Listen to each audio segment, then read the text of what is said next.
गाय माता का मांस जिसको हम अपनी माँ समझते हैं, मर जाना मंजूर करते हैं, पर उसकी तरफ हम बुरी निगाह से देखते भी नहीं। तो उसका मांस इनके घर में उसका मीट बनता था, तो इसके मुंह खोलकर, इसका मुंह पकड़कर सब लोग इसके मुंह।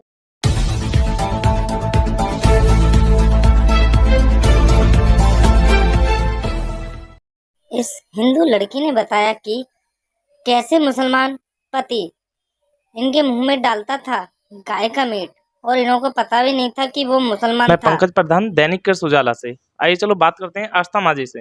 आस्था माजी, जो ये समस्या चल रही है इसमें क्या है?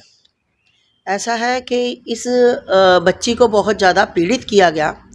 मतलब एक पढ़ी लिखी बच्ची जिसका ब्रेन वॉश करके अपनी बातों से कि मैं हिंदू हूँ, था वो लड़का मुसलमान। उसने अपना नाम गुड्डू चौधरी, और वैसे वो उसका नाम क्या था बेटा? इरशाद अली खान। और अपने आप को बिल्कुल आप देखकर उसको कह नहीं सकते ये गुड्डू चौधरी, मतलब ये मुसलमान है। आपको यही लगेगा कि मुसलमान नहीं हिंदू है।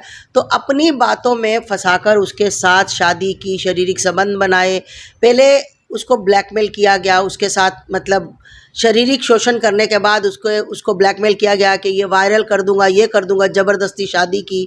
जबकि वो 3 बच्चों का बाप था और कई रेप केस उसके ऊपर थानों में मतलब एफआईआर हुई है, और मर्डर केस के भी ऊपर इसके एफआईआर हुई है। कहने का मतलब है कि आज समय ये आ गया है कि हिंदुओं की बच्चियां सिर्फ और सिर्फ लव जिहाद का शिकार बन रही हैं। ये नहीं है कि वो उनके घर की जाकर लक्ष्मी बनती हैं, नहीं, उनके घर के जाकर वो मशीन बनती हैं। बच्चे पैदा करो, जिहाद बढ़ाओ, नहीं पैदा करोगी तो तुम्हें मार दिया जाएगा। कई तो अपनी इज्जत को लेकर डर, अपनी गलती को कि हमने गलत किया तो बेचारी मरना मंजूर करती हैं। अगर कई जो मेरी बच्चियां हैं जो नहीं इनका कहना मानती, तो उनको आप लोग देखते हो कि कैसे ब्रीफ केस में मिलती हैं, रेलवे ट्रैक पर मिलती हैं, कहीं गंदे नाले में लाश मिलती है, कहीं पेड़ पर लटकी लाश मिलती है। तो मेरा कहने का ये मतलब है कि हर बच्ची को मैं बार बार समझाती हूँ कि मेरा अब्दुल ऐसा नहीं है, माता जी मेरा सलीम ऐसा नहीं है, मेरा नदीम ऐसा नहीं है, भैया सब ही ऐसे हैं। अब इस बच्ची का कहना है कि ये अगर नमाज नहीं पढ़ती थी, ये कलमा नहीं पढ़ती थी, तो इसको मारा जाता था, इसको 4-4 दिन भूखा रखा जाता था। भूख जब इंसान है, इंसान को 1-2 दिन बाद भूख लगती है, इंसान को हर 2 घंटे बाद भूख लगती है। तो जिस बच्ची को 4-4 दिन खाना नहीं दिया जाना और जबरदस्ती उसके मुंह पर गाय माता का मांस जिसको हम अपनी माँ समझते हैं, मर जाना मंजूर करते हैं, पर उसकी तरफ हम बुरी निगाह से देखते भी नहीं। तो उसका मांस इनके घर में उसका मीट बनता था, तो इसके मुंह खोलकर, इसका मुंह पकड़कर सब लोग इसके मुंह में वो डालते थे। ये रोती थी, उल्टियाँ करती थी, तो ये बोलते थे कि जब तक तू धर्म परिवर्तन नहीं करेगी तो तब तक यही होगा।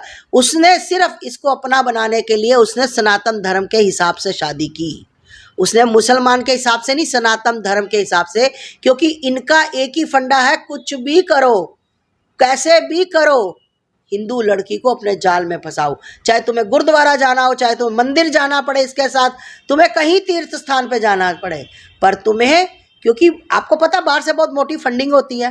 बाहर लोग इनको फंडिंग करते हैं इसका कि हिंदू मतलब इस जात की लड़की के 10 लाख रुपए, ब्राह्मण की 20 लाख रुपए, पंडित की ये जाट की लड़की को 25 लाख रुपए। तो इसी तरह से इनकी मानसिकता, मतलब हिंदू धर्म के हिसाब से उसने शादी की। उसके बाद कलमा हुआ, और मैं जब फ़ोन करता हूँ तो मुझे सलाम बोला कर। यहाँ तक कि एक वकील होने के बावजूद भी लड़की के पास फ़ोन नहीं होता था। वो अपनी बीवी के पास फ़ोन करता था कि इसको समझा दे कि जब मैं फ़ोन करूँ तो मुझे आगे से सलाम बोला करे, है ना, या मैं सलाम बोलूँ तो मुझे सलाम अलैकुम, जो भी इनमें होता है वो बोला करे। तो मैं इनकी जो इतनी गंदी मानसिकता है, इतनी घटिया मानसिकता के ये लोग हैं, तो मैं कानून से यही कहना चाहती हूँ कि आप क्यों नहीं लव जिहाद पे कानून बनाते? आखिर क्यों 2-4 लोगों को फांसी नहीं देते? आखिर कब तक ये हमारे सनातन की बच्चियां बलि चढ़ेंगी? कब तक ये सूटकेसों में पाई जाएंगी? अरे बच्चा है, भटक गया। मैं कहती हूँ, मैं भी नफरत करती हूँ लव जिहाद की लड़कियों से। भटक जाती हैं जब उनकी पीड़ा समझो हो जाता है, क्योंकि उनके दिमाग में इस तरह से मैनिपुलेट, अपनी बच्चियों को ज़्यादा से ज़्यादा प्यार दो, क्योंकि इनका एक ही मोटिव होता है कि उनको प्यार प्यार प्यार प्यार में फंसाना, उनको टाइम से खिलाना पिलाना, उनकी ऐशो आराम का ध्यान करना, और जब पूरा हो जाता है तो फिर उसके बाद शुरू होता है लव जिहाद। तो मैं आज इस बच्ची की जो मैंने पीड़ा देखी है, और सच में बता रही हूँ, मैं कहती हूँ कि बेटियों संभल जाओ, नहीं तो तुम भी कल को कहीं ना कहीं जितने मर्जी अपने अब्दुल रहीम सलीम मलीम मोहम्मद के साथ घूम रही हो, याद रखना इसी तरह से कोई आस्था माँ बाइट ले रही होगी, दे रही होगी, आवाज़ अपनी कह रही होगी, तुम सामने बैठी होगी जैसे आज ये बच्ची बैठी है। ये पढ़ी लिखी बुद्धू, ये पढ़ी लिखी बेवकूफ़ बन गई, और तुम तो कहीं इतनी पढ़ी ही नहीं हो।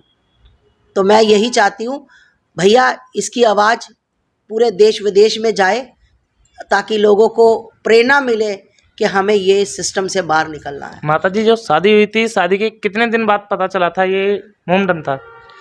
शादी के भैया तुरंत बाद पता लग गया था। जब इसको लेकर अपने घर गया था तो सामने सीढ़ियों में इसके बीवी बच्चे 3 खड़े थे।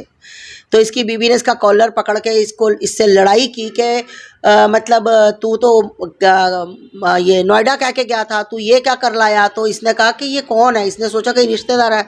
तो इसको आगे से उसकी वाइफ बोली, अरे रंडी तुझे नहीं पता, ये मेरा पति है, ये 3 बच्चे इसके हैं। तो ये पहला केस नहीं है, इसके पहले भी इसने कई औरतों से एंगेजमेंट की, और उनको जैसे ही लड़कियों को पता लगा, उनकी तो किस्मत अच्छी थी कि वो भाग गई, इसकी किस्मत बुरी थी, ये फंस गई। फंस ऐसे गई, इसको 10 तालों में रखा जाता था, मोबाइल था नहीं। इसकी जो हालत है, जो इसकी शरीर की कंडीशन है, बाबा करे कभी किसी बच्ची के साथ ऐसा ना हो जो इसकी मार मैंने देखी है। कोई नहीं कह सकता कि मतलब कोई शरीर का ऐसा अंग नहीं है कि इसने इस्लाम कबूल करने से मना कर दिया, इसने बीफ खाने से, गाय का मांस खाने से मना कर दिया, तो इसको इतनी बुरी तरह से मारा गया। इसके राइफल होती ना, राइफल से मारा, इसके घुटने पर राइफल का बट टूट गया। तो आप समझ सकते हो, जो राइफल का बट टूट जाए तो कितनी बुरी तरह से वो मार होती है।